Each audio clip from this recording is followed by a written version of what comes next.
Okay, Bible and Daily Lifers. We are going through the whole Bible in a year.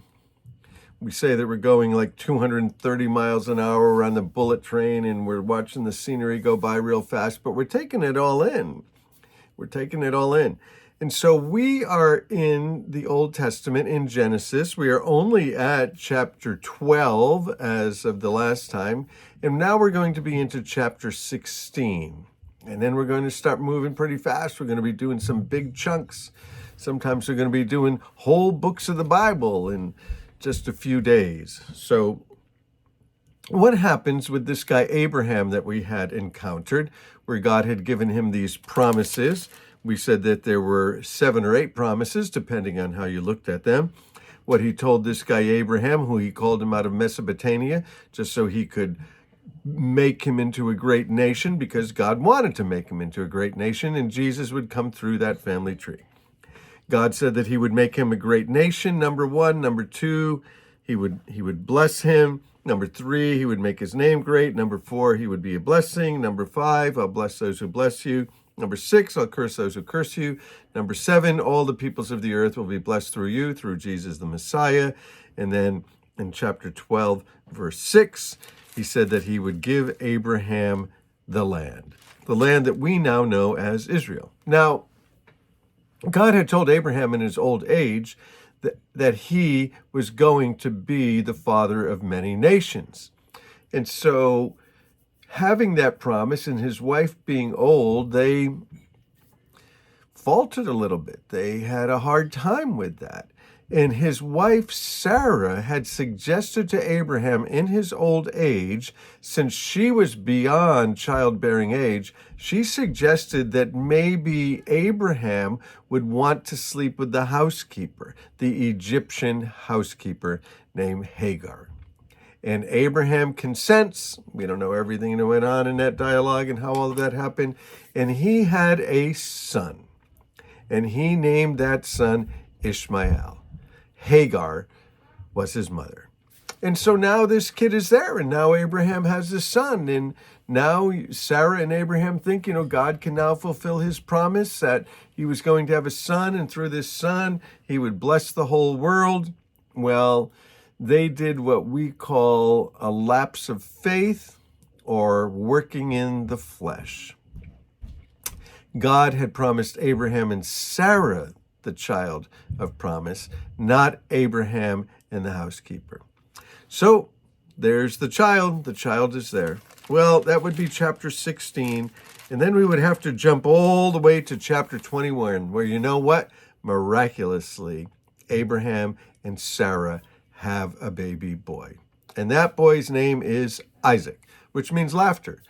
I would imagine this kid, I think about him being born to old parents who are loaded. He probably was having a laugh. I bet that boy was spoiled. So anyway, Isaac was born.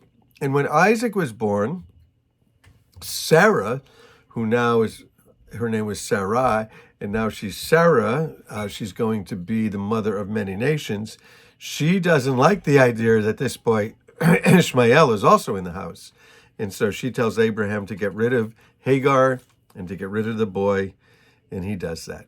Now, Ishmael is now exiled from the house, but God said because he was the son of Abraham, that he also was going to be blessed and that he would be the ruler over 12 nations.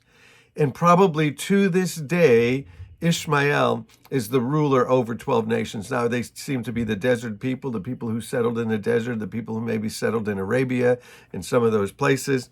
And the rivalry between Isaac and Ishmael goes on to this day. So you do have the child of promise. God gave him the child of promise. God made good on what he said that he was going to do, and they had a miraculous baby.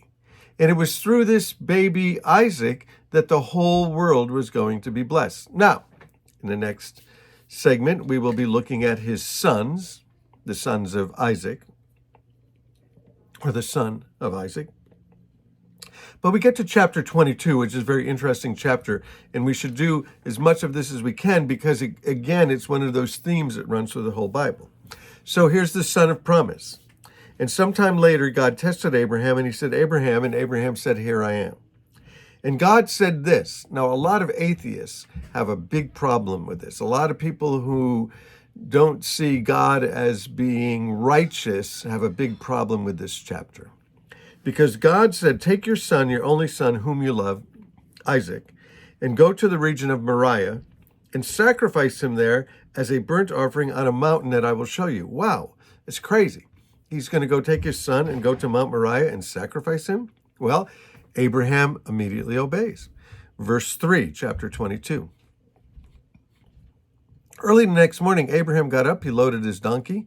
He took with him 2 of his servants and his son Isaac. And when he had cut enough wood for the burnt offering, he set out for the place that God told him about. On the 3rd day, Abraham looked up and he saw the place in the distance.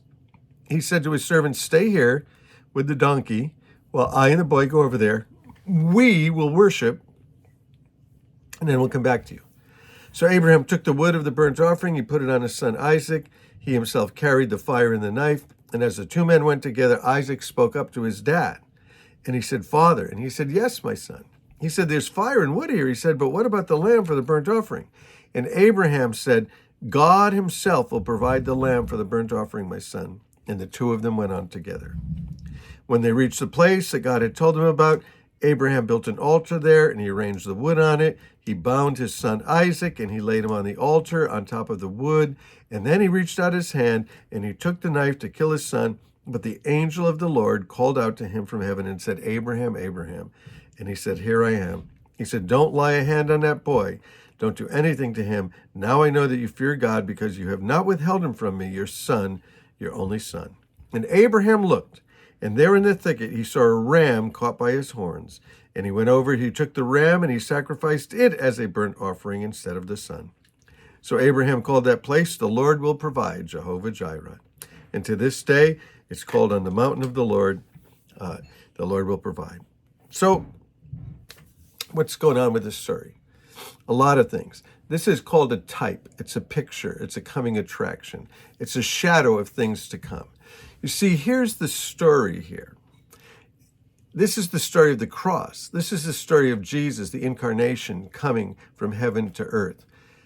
Who killed Jesus? The Father did. The Father sent him here. God so loved the world that he gave his only begotten Son, that whoever believed in him. So God sent Jesus to die here. Jesus, when he's in the Garden of Gethsemane, he said, for this reason I came, to die. This is a picture of the whole thing. It's called the substitutionary death. Substitutionary death means that somebody else takes your place for your sin and for your payment and for your judgment.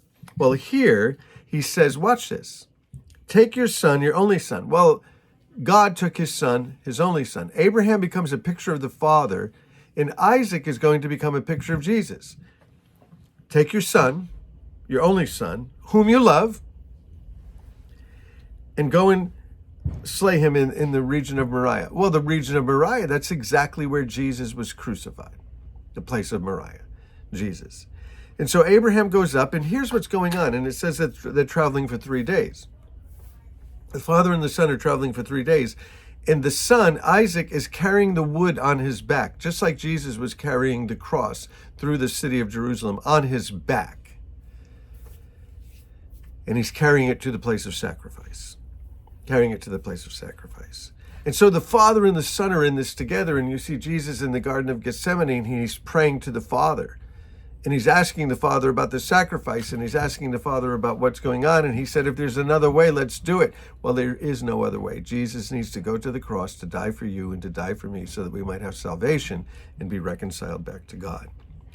And so they get to the place 3 days, but keep in mind that in the eyes of the Father, the son is dead for 3 days and 3 nights because Abraham is traveling with the boy.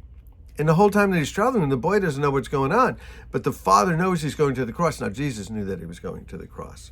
But in the eyes of the Father, the son is dead. The son is dead. And he gets the son back from death, just like Jesus comes back after 3 days and 3 nights. He's resurrected from the dead. And so the boy has the wood on him. And what happens? There's a ram there. There's a sacrifice. And this is a picture of the sacrificial death. The animal takes the place of the man, and there the sacrifice is substituted. You deserve death for your sin.